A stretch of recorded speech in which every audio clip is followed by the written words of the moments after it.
এই যে নৌকা বিহার লীলামা সখীগণ যখন পসরা নিয়ে যাচ্ছে, আমাদের একটা পসরার প্রয়োজন, আমাদের ফলমূল দই মিষ্টি দিয়ে একটা পসরার প্রয়োজন।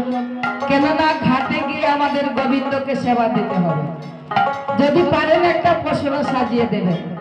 রাধারানী পসরা যেটা নিয়ে যাচ্ছে, সেই পসরার মধ্যে দই, দুগ্ধ, ঘৃত, মাখনে ছানা, দই মিষ্টি দিয়ে সেই পসরা নিয়ে আমার গোবিন্দকে সেবা দিয়েছে।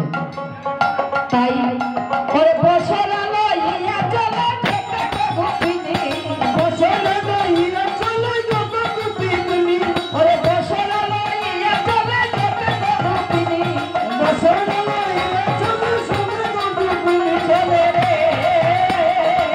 রাধারানী নদী, চলে রে রাধারানী নদী।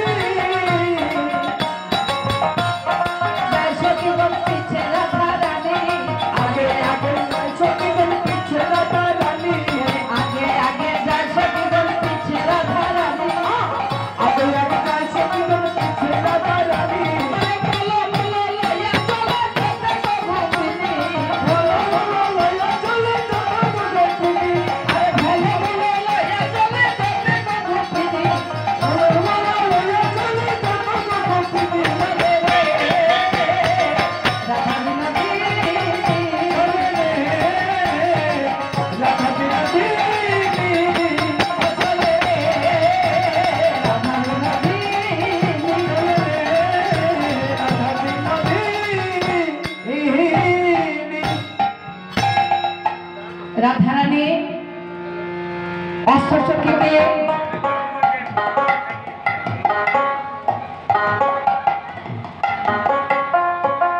অষ্টসখীকে সঙ্গে করে যমুনার তীরে এসে উপস্থিত হলেন।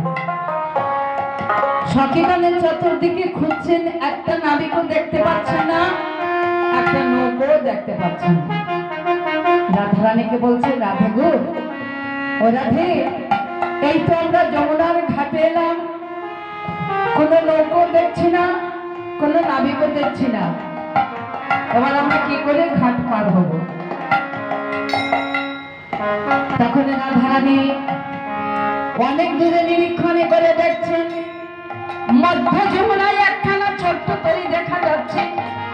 সেই তরীখানা ওই রৌদ্রের তাপে ঝলমল ঝলমল করছে, আর তরীখানা একবার ভাসে আবার ডুবে, ভাসেও না ডুবেও না মা, এই যে নদীর ঢেউ, যমুনার ঢেউয়ে তরী টলমল করছে। তাই রাধারানী সখীদেরকে বলছে, সখী রে, তোরা তো দেখতে পাসনি, আমি দেখেছি, ওই অনেক দূরে একখানা তরী দেখা যাচ্ছে। রাধারানী বলছে, ওই বহু দূরে একখানা তরী দেখা যায় গো, বহু দূরে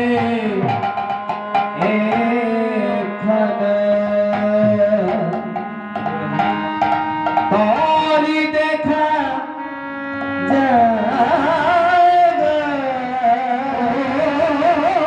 গো, বহু দূরে